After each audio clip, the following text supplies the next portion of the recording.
All right, I'm sharing calendar information concerning Greek Meaton Sabbaton. Means one Shabbat or first Shabbat. It's the count to first fruits, the 26th day of month 1. Sometimes mistranslated as first day of the week. That's wrong. All right, I got some references here. I got John chapter 20, verse 1 and 19, Mark 16:1, verse 9, first Shabbat, okay, or one Shabbat. That's the 18th day. I have it marked right here. The day of the resurrection of Messiah, 3 days later, and there you go.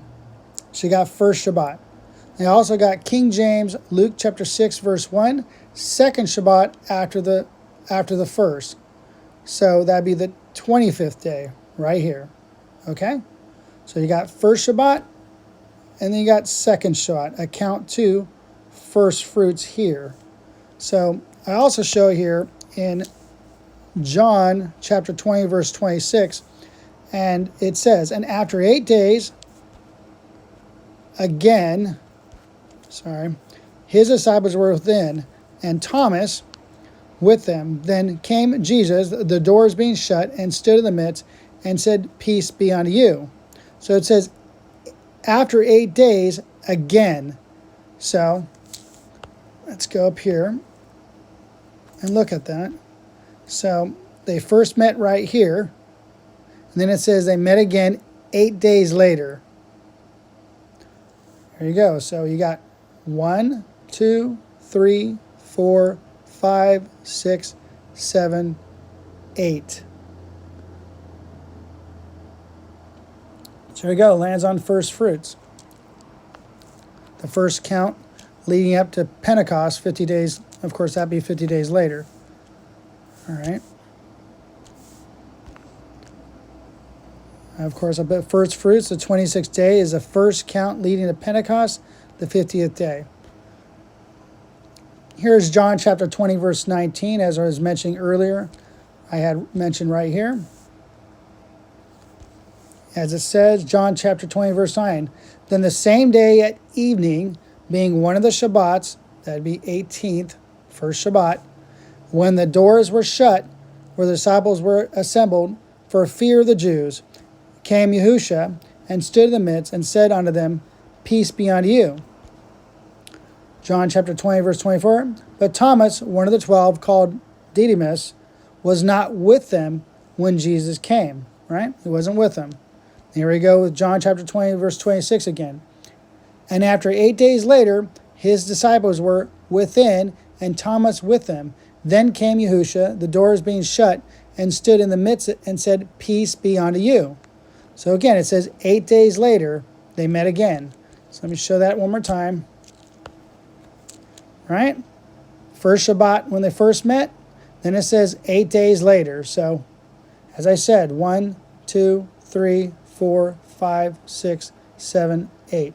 8 days later starts the count up to Pentecost. All right. All right, here's a note here. 2 Sabbaths occurred during the resurrection week. After Passover, the 15th was the first day of the Feast of Unleavened Bread, which was an annual Sabbath observance. The first and last days of unleavened bread were annual Sabbaths, in addition to the normally weekly Sabbath.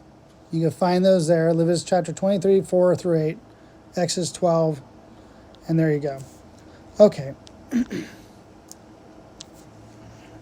going to go over Mark 15, 42, 47, because Mark 16, 1, a lot of people don't realize that,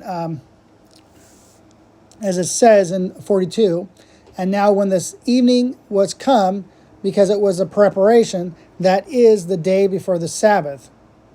All right? And you go to 46 here, and he bought fine linen and took him down and wrapped him in the linen and laid him in the sepulchre, so was hewn out of a rock, and rolled a stone into the door of the sepulchre. Verse 47, and Mary Magdalene and Mary, the mother of Joseph, behold where he was laid. Okay? So as Mark 16:1 says, and when the Sabbath was past, it's speaking about the first day of unleavened bread. Mary Magdalene and Mary, the mother of James and Salome, had brought sweet spices that they might come and anoint him. A lot of people don't realize that they're talking, when it says the Sabbath has passed, they're talking about the first day of the Feast of Unleavened Bread. All right? And I put here, after 3 days later, you got Mark 16, verse 2. This is corrected here because usually it says the first day of the week. And very early in the morning, on one of the weekly Sabbaths, first Shabbat, one Shabbat, they came onto the sepulchre at the rising of the sun. Right?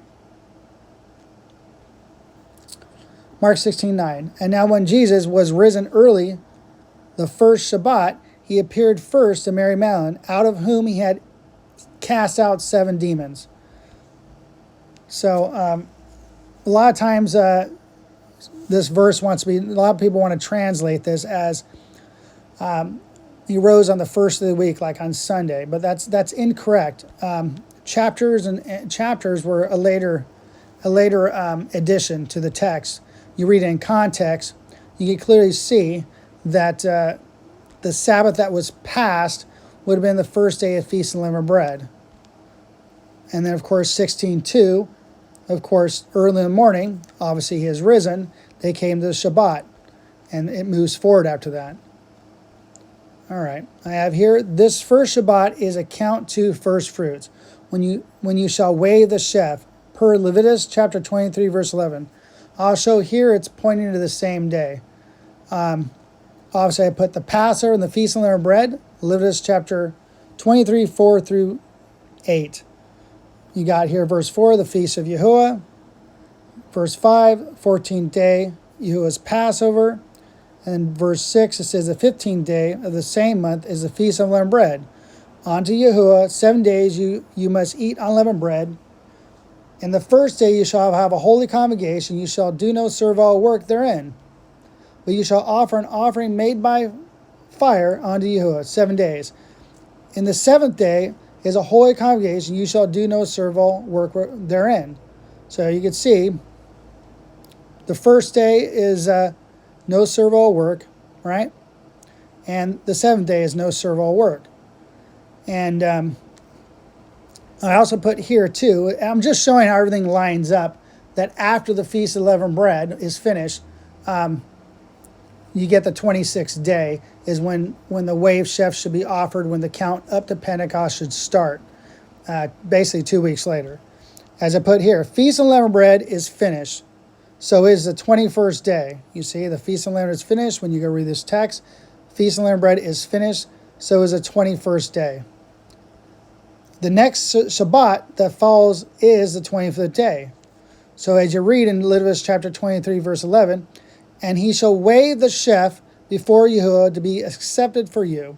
On the morrow after the Shabbat, so is the 26th day, the priest shall wave it. So let's go back to the calendar. All right.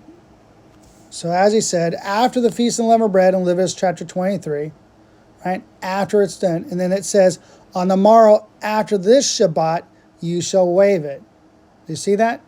So you read Leviticus chapter 23, after Feast of Unleavened Bread, you shall wave it on the morrow after this Shabbat, which is the 26th day. So there we go on that. Let's see what else I got here. And that's it. Thank you and shalom.